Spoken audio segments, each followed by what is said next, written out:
In short, kinalakihan ko yung lugar na hindi ganun kasosyal. Pero again, hindi naman mahirap. Wala naman sinabi mahirap. Pero hindi mayaman. Malayo din sa mayaman. Diba?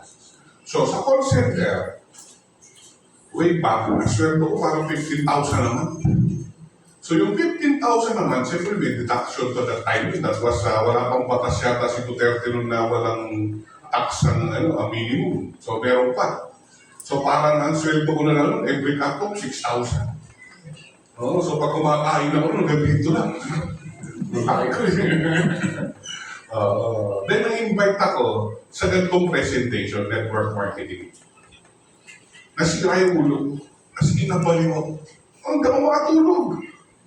Bakit? Kasi doon sa call center na sinisweldohan ko, pagkano lang ang sweldo, talagang yun, walang chance yumaman eh. Kaya never ako nakarinig na pwede magbago buhay. 15,000 a month eh. Paano magbabago ng buhay sa 15,000 a month? Tama? Same as with my supervisor. May supervisor kaya 18,000 eh. Yung manager, 25. So, ibig sabihin, kapatid, kahit yung manager ko, hindi mayaman, wala din akong, wala akong sinusundan. O wala akong reference na pwede pala kami yumaman. Not until napakitaan ako ng ganitong presentation. Doon na nag-umpisa yung career ko sa network marketing. Sandali lang, naparesign na ako eh, sa kabaliwang ko eh. Lahat na makita ko, pwede ko recruitin eh. That time, lahat ng pwede kong kausapin, kulang na lang pati aso sa ay pusa, kausapin ko eh. Ganun ako kahibang. Diba? So masabihin ka, Miko, nung wala akong pera, kasama kita. Ayun, ayaw mong samahan.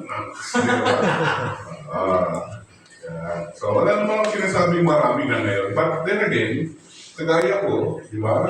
O mahambol beginning, dating call center agent na 15,000 na sweldo, di ba? Up to now na nangangarap, di ba? Na maging billionaire someday, talagang this business has a very big potential. Sobrang laki. More than in my wildest dream. Kalahin mo. Di ba? Dating call center agent, di naman ako nag-aaral mabuti. Nag-aaral mabuti yung classmate ko. Buti na nag-aaral siya mabuti. Di pati ako graduate. Di ba? Yung inaaral, inabsorb ko. Di ba? Buti na lang. Di ba? Congratulations, no? Imbes na umuwi na ng bahay after work, dumiretso pa dito to attend the training, talagang seryoso kayo. Kasi dalawa lang naman na sumali sa network marketing. Yung yumaman at hindi yumaman. Ang tanong, anong pinagkaiba?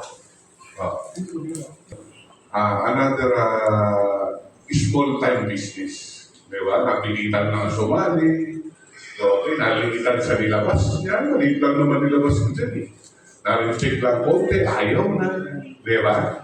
So, yun yung the other side. The other side naman, sige, sinaga ko, paano ba yan?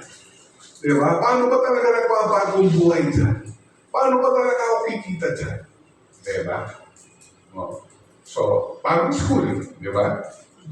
Sino yung graduate na mataas ang grades? Sino yung pasang-awa? Parang ako, pasang-awa ito. Nung nag-mature naman na, inaral ko na, lalo na kasi, nakaka-excite yung pag-aaralan, yung paano magbabago buhay ko. Bata pa lang ako, ang office ko kasi noon, call center, nagre-rent sa ABS-CBN. So nagre-rent siya sa ABS-CBN, ang daming pagkakarang kotse. Mga kotse ng artista, kotse ng politiko. So nangarap na talaga ako. Nasabi ko, balang araw, di ba? Magkakaroon din naman yan. Nung pinakita sa akin, yung potential, na ano palang pwede. Na ako, akala ko that time, para yumaman ako, pumunta ako sa abroad.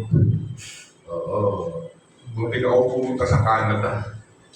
Kasi meron may kamag-anak na manager sa McDonald's, naghahanap ng crew. So kami yung pinsan ko, nag-apply kami. Yung pinsan ko natuloy. Proud yung po pamilya namin. Di ba? Buti pa yung pinsan mo kasi ikaw nag-networking ka.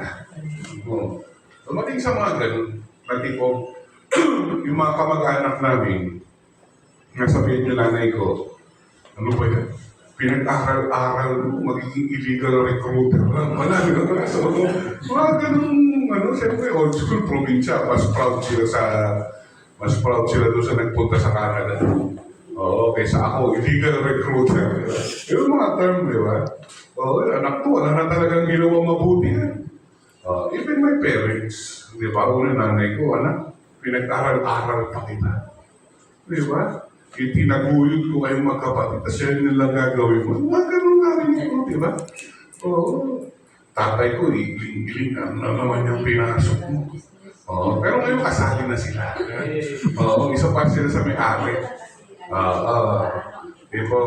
Ang networking kasi sa una, hindi siya madali. Talagang lulunukin mo lahat, kapatid. Ako na nagsasabi sa'yo. Lahat ng kailangan mo lulunukin mo. Diba? Me sharing my experience, sa una din, talagang pakapalan ng mukha ito, kapatid. Nakakasa ng loob ito, dibdiban ito, kapatid, promise. Pero, nung na-realize ko, sa call center kasi, yung mga Amerikano, sobrang liberated. Pag nagsalita, may packing sheet agad. Konting mabwisit sa'yo, sana pa bitch, di ba? Ganun. God damn it, di ba? Gabi-gabi ko naman nilulunok sa call center yun. So, doon pa lang, pasalamat ako, nag-training na ako. Sa call center pa lang pala, kaliwat kanin na yung mura ng Amerikano sa amin, di ba? Nasanay na kami. Kaya nung in-apply ko sa network marketing, di ba? Ganun lang pala yun. Sa una pala, kapatid, siyempre wala ka pa resulta, bago ka pa lang. Hindi ganun kadali. Kaya dito, bilisan mo magka-resulta. Kasi habang nagkaka-resulta ka, dumadali. Sample. Una, siyempre, hindi niwala. Ano na naman yung ginawa mo? Di ba? Bubugoy-bugoy ito si Sakanto mo. Mga ganun. Nauna yun. Di ba? Wala pa naniniwala. Ibig magulang ko, hindi naniwala ibig kapatid ko na, tawa na lang sa akin ibig kapitbahay ko pero sabi nga nila, sobrang simple lang naman ang network marketing. Yes or no lang yan. Bilisan mo lang, hanapin yung mag-yes sa'yo. Kaya ako, hindi ako mahabang mag-present. Hindi ako mahabang magpaliwanag. Bakit? Kasi pag para sa akin yan, hindi ako pahirapan yan. Pero pag hindi para sa akin yan, ay grabe, ay luhuran ko yan. Hindi sasali yan. Diba? So in short, kapatid, hanapin mo lang yung dalawang oo agad. Kunwari, no, yes, hali ka na dito. No, yes, hali ka na dito. Hanggang mabuild mo yung resultang hinahanap mo. Nagdarating ang time, tao na ang lalapit sa'yo. Kaya ako mabilis ako mag-next. As in, next agad ako. Pagka, alam mo yun, hindi ko na tinatapos yung presentation na mahaba. Lalo na pag nakasimangon yung kausap ko. Hindi na, kapatid. Bakit? Baka hindi para sa akin. Yung sobrang piloso ko, sige sir, okay na yan. Hindi na tayo pagtalo. Kasi ang trabaho ko lang naman mag-present Hindi ko naman trabaho. Diba? Napilitin siya. Wala naman ang kwintas yung gano'n. Sasali ka. Ang pangit ko guys. So, gumawa ng networking para sa akin. Kasi yung mag-i-yes, yung hayaan ko na agad. Kaya ako mabilisan, kaya hindi ako nasasaktan. Ang pinagkaiba lang kasi namin, doon sa mga nag-quit, nasaktan. Kasi every rejection, ninanamnam nila. Ako kasi wala akong pakialam. Bakit? Alam ko kasi, sa dami ng kakausapin ko, doon lalabas yung maniniwala sa akin. Yung hindi maniniwala sa akin, sa kanila, babalingan ko na lang sila. May listahan na ano Ang listahan ko, motivation list. Yun yung mga babalikan ko na lang na mga dine-motivate. Sure enough, it happened. Nangyari lahat ng yun. Nung may resulta na ako. Nung ako na, yung nakikitaan nila na kumikita na maganda. Kaya may pre-representant sa office ko ngayon, nagpapa-invite sa akin. Sabi ko, sige, punta ka sa office. Hindi ko naman siya masyadong nakilala. Nakita ko lang siya sa Facebook. Pero kusa siya sumasali. Kasi nga nakikita nila yung resulta. So ito kapatid, bilisan mo lang. Maging mag-hit ka lang. Kaya ka lang nasasaktan. Kasi dinidibdib mo. Tama? Kasi nag-i-expect ka. Ang discouragement kasi, galing yan sa expectation na hindi natupad. So kung ini-expect mo lang, dadamihan mo yung kausap mo, yes or no lang hinahanap mo, hindi ka mag-i-expect. Pag hindi ka na-expect, hindi ka masasaktan. Then dami mong oras para kumausap ng tao. Wala kang hang time, hindi ka naghahang. Kasi nga, diba? Talagang alam mo, numbers din lang to. Para magihan lang to ng kausap. Diba? Not unless kung kaya Glenn. Si Glenn malupit to si Glenn sa Facebook ko rin nakilala to diba? So, kausap lang kapatid, huwag mo lang dibdibin. Huwag ka lang maging puso sibuyas. Tanggapin mo na. Kahit gaano kaganda yung binibenta mo, pwede tingin na hindi maganda. Tama? Sample, iPhone. Maganda iPhone para sa akin. Pero para sa ikaw, mas gusto nila yung Samsung. Tama? Mas gusto nila yung Huawei. So, kanya-kanya reference yan. So, ang hinahanap ko lang, yung may gusto ng iPhone. Yung same, same wavelength kami. Diba? Na until mahanap ko yung mga kailangan ko hanapin, and the rest is history. Ang tanong, Sak, napagod ka? Oo naman. Diba? Sak, na-reject ka? Oo naman. Sak, nainis ka? Onti. Kasi hindi ko na iniinis yung sarili ko. Diba? Tanggap ko na. Pero ang tanong, sulit ba? Sobrang sulit. Diba? Bakit? From 15,000 a month call center. Diba? Layo naman. So, para sa akin, hindi rin naman madali mag-call center. Actually, wala naman madali. Tama? Ang tanong na lang, ano ba kapatid? At kung sulit ba yung kapatid? So, hindi para magyabang kapatid.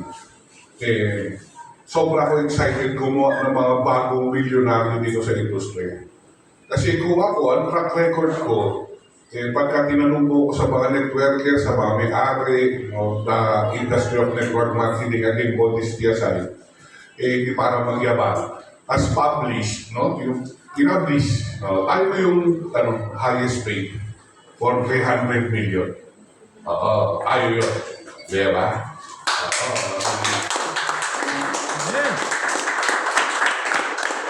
So, hindi naman para ipagyabang kasi hindi naman ako yung nag-publish. Yung kumpanya na nag-publish doon, hindi ako. May previous endeavor. So, ano ibig ko sabihin? Ang ibig ko sabihin kapatid, bilang player, kung basketball yan, feeling ko successful ako. Ngayon, bilang coach, gusto ko maging successful. Kung nakatulong sila, gumawa ng tao, kumita ng malaki, ako yun. Ang gusto ko naman ngayon, ako naman yung makatulong. Kung dati, pag may championship ring ako for the player, gusto naman magka-championship ring ngayon para sa bilang coach. Kaya sobra ko excited, makahanap, kung talagang yung lahat ng alam ko, gusto ko i-transfer. Diba?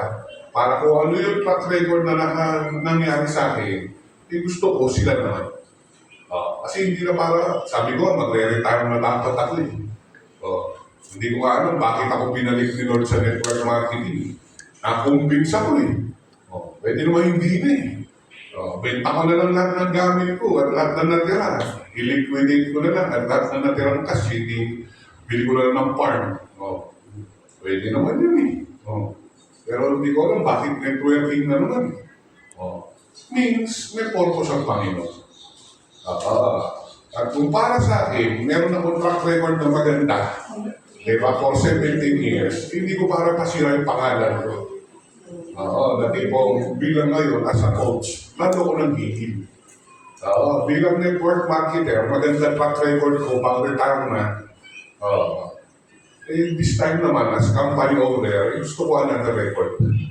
Oo. Kaya sobra ako seryoso na ma-accredit ng another leader or another networker or another member na kumita ng daan million. At sana, isa ka doon. Diba? Kaya pagtulungan natin to. Pagkatsagaan tayo kasi yung unang taon na yan, training lang yan. Sa network marketing, yung unang isang taon mo, training lang yun. Oo, kaya huwag kang mapagod, huwag kang magsawa. Kasi hindi naman namin kaya i-transfer sa lahat isang upuan. Kaya nga yung 30 minutes ako nagkwento, hindi ko naman kaya ikwento sa 30 minutes yung alam ko lahat ng 17 years. Oo, back to back tayo dito. Diba? Tsagaan tayo. Oo, tsagain kita, tsagain mo. Ipapanalo natin to. Ngayon, ikaw yung player, ako naman yung coach. Diba? Back to back tayo dito. Kaya natin. Diba? Yes. Baka may question kayo, ha? Meron ba may question? Para may naririnig ako kanina. Okay, so kuha na. Picture tayo. No?